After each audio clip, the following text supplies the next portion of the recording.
100 साल तक जिस अंग्रेज़ी साम्राज्य ने भारत के ऊपर हुकूमत की और जो अंग्रेज़ी साम्राज्य ये कहता था कि हमारा सूरज कभी नहीं डूबता, और जिस अंग्रेज़ी साम्राज्य को भारत को 1947 में छोड़ना पड़ा, उसी अंग्रेज़ी साम्राज्य के अब नए प्रधानमंत्री भारतीय मूल के ऋषि सोनक बनने जा रहे हैं। सबसे ख़ास बात तो ये होगी कि जब वो शपथ लेंगे, शपथ के समय जब वो पिछली बार वित्त मंत्री बने थे तो वित्त मंत्री बनते समय उन्होंने शपथ भागवत गीता के ऊपर ली थी। क्या वो इंग्लैंड के प्रधानमंत्री बनते समय भी भागवत गीता के ऊपर अगर वो शपथ लेते हैं तो ये भारत के स्वर्णिम इतिहास में एक और नया दिन होगा और यूं समझ लीजिए कि एक नई कहानी का आरंभ होगा।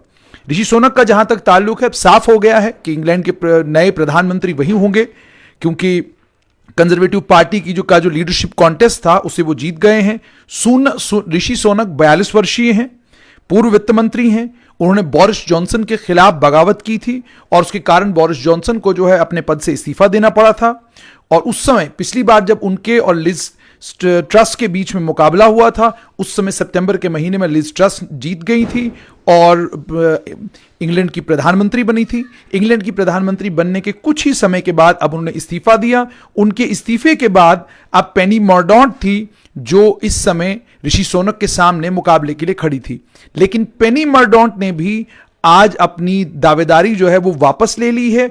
उनकी दावेदारी वापस लेने के साथ ही ऋषि सोनक जो है अब तय हो गया है कि इंग्लैंड के अगले प्रधानमंत्री वही बनेंगे।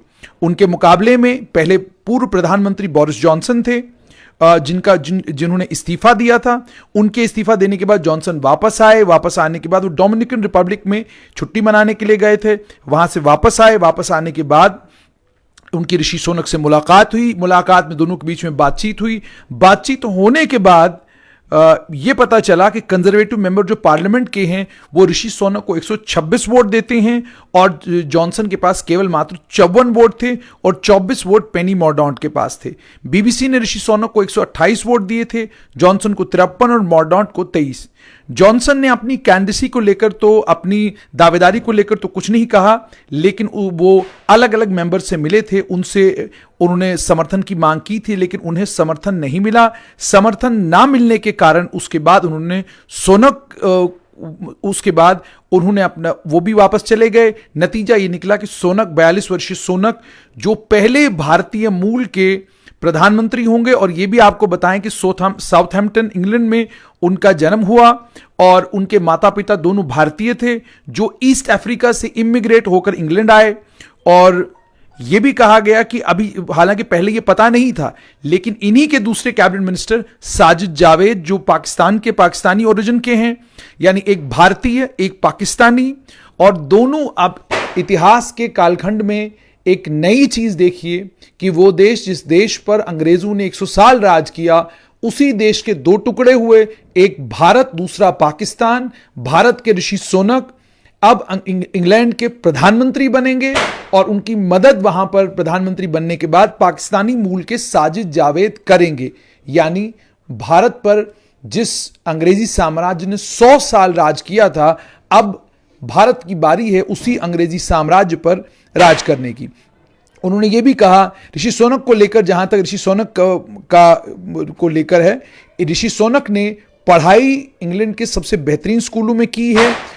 एक डिग्री उनकी यूनिवर्सिटी ऑफ ऑक्सफोर्ड से, स्टैनफोर्ड यूनिवर्सिटी से पढ़ा है उन्होंने, और उसके बाद गोल्डमैन सैक्स इन्वेस्टमेंट बैंक में वो थोड़ी देर रहे हैं। और अमीर तरीन अंग्रेजी जो पॉलिटिशियंस हैं, जो राजनेता हैं, उनमें से हैं वो। उनकी शादी अक्षता मूर्ति के साथ हुई है। अक्षता मूर्ति के साथ शादी होने के साथ साथ में एक और इंपॉर्टेंट चीज उनको लेकर जो बार बार जिसका जिक्र बार बार किया जाता है, वो ये है कि जब वो वित्त मंत्री के तौर पर, इंग्लैंड के वित्त मंत्री बनने लगे, तो वित्त मंत्री के तौर पर जब उनको शपथ लेनी थी तो शपथ उन्होंने भगवत गीता पर हाथ रखकर शपथ ली थी।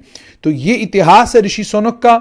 ऋषि सोनक को लेकर लोग ये कहते हैं कि वो एक वित्तीय मामलों के बहुत बड़े जानकार हैं और उन्होंने ये वादा भी अंग्रेजों के साथ किया, अंग्रेजी हुकूमत के साथ किया है, क्योंकि वो अब वहाँ के प्रधानमंत्री बनने वाले। उन्होंने वादा किया अपने लोगों के साथ कि प्रधानमंत्री बनने के बाद उनकी पहली प्राथमिकता ये होगी कि वो देश को जो आर्थिक संकट है वहाँ पर, उस संकट से बाहर निकालेंगे।